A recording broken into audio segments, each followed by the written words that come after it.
सूर्यले राशि परिवर्तन गर्नुहुन्छ र वर्ष दिनमा 360 डिग्रीको चाहिँ भचक्र जुन चाहिँ खगोलको चक्र छ, वृत्त छ, त्यो चाहिँ पूरा गर्नुहुन्छ। चन्द्रमासको पनि सेम सिस्टम छ। प्रत्येक दिन 12 डिग्रीको हिसाबले 30 दिनमा 360 डिग्रीको चाहिँ परिक्रमा गर्नुहुन्छ।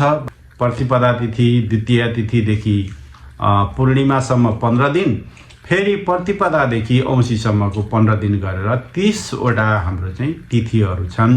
चन्द्रमास र सूर्यमासको चाहिँ पूर्ण गतिको हिसाबले हिसाब गर्दै जाने हो भने चन्द्रमास र सूर्यमासको बीचमा औसत दिन भनेको 30 दिन 36 घटी 15 पलामा चाहिँ सूर्यको महिना सकिन्छ। एक महिनाको यो चन्द्रमाको लागि चाहिँ के गरिएको छ भने 29 दिन 33 घटी यो चाहिँ के हुन्छ भने हाम्रो लागि चाहिँ प्रत्येक चन्द्रमासको लागि प्रयोग गर्न सकिन्छ। अब प्रत्येक महिनामा चाहिँ अभुक्त समय धन्य धन्य एक दिनको आउँछ।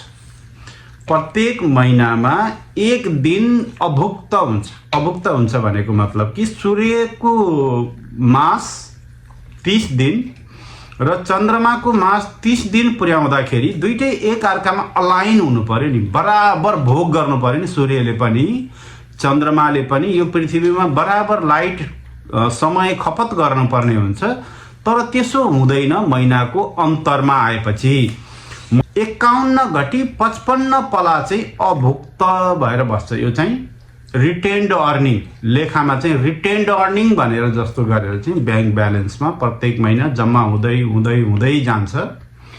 र हाम्रा ऋषिमुनिहरूले पौराणिक शास्त्रहरूमा के व्याख्या गरिएको छ भने प्रत्येक 3 वर्षमा अथवा चाहिँ 32औं महिनामा यो जुन अभुक्त भएर रिटेन्ड अर्निङ भएर जुन चाहिँ डिपोजिट भएको थियो प्रत्येक महिना, एक वर्षमा चाहिँ के हुने भयो 12 × 51 घटी 55 पला × 12 एक वर्षको जम्मा × 3 गरेर चाहिँ 3 वर्षको जम्मा गर्दाखेरि चाहिँ धन्य धन्य हामीलाई 29 दिन 33 घटी प्राप्त हुन्छ। जुन यो 29 दिन 33 घटीको पला छ, समय जुन छ, यसैलाई के भनियो भने अधिक मास भनियो।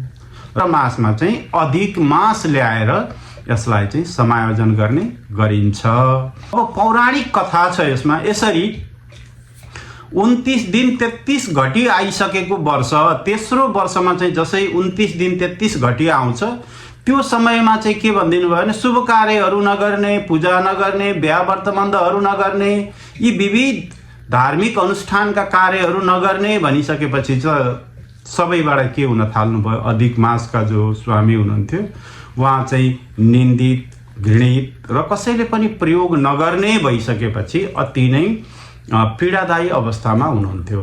त्यस पछाडि अधिक मासले चाहिँ के गर्नुभयो भने भगवान विष्णुको आराधना गर्न थाल्नुभयो कि मलाई त कसैले माया गर्नुहोस्, म मार्जिनलाइज भएँ, म चाहिँ के भएँ, सीमान्तीकृत भएँ, म स्लम र घेटोमा परिणत गरिएँ, किनभने लोकले मेरो उनै लोक लाजै राखेन भन्ने हिसाबको चाहिँ एउटा भाषा सिद्धान्त क्रिएट भयो। र कुनै पनि ऋषिमुनिहरूले, कुनै पनि विज्ञ व्यक्तिहरूले त्यो चिजलाई चाहिँ अधिक मासमा शुभ कार्यको लागि प्रयोग गर्न मानेनन्। त्यस पछाडि भगवान विष्णु खुसी भएर अधिक मासलाई लिएर श्री कृष्णकोमा पुग्नुभयो र श्री कृष्णले चाहिँ खुसी हुँदै मुस्कुराउँदै गला लगाउँदै अधिक मासलाई के भनिदिनु भयो भने अब म तिम्रो यो जब जब अधिक मास हुन्छ त्यति बेला चाहिँ पुरुषोत्तम मासको रूपमा चाहिँ मैले यसलाई चाहिँ धारण गर्छु। यसरी भगवान श्री कृष्ण र भगवान विष्णुको संयुक्त रूपमा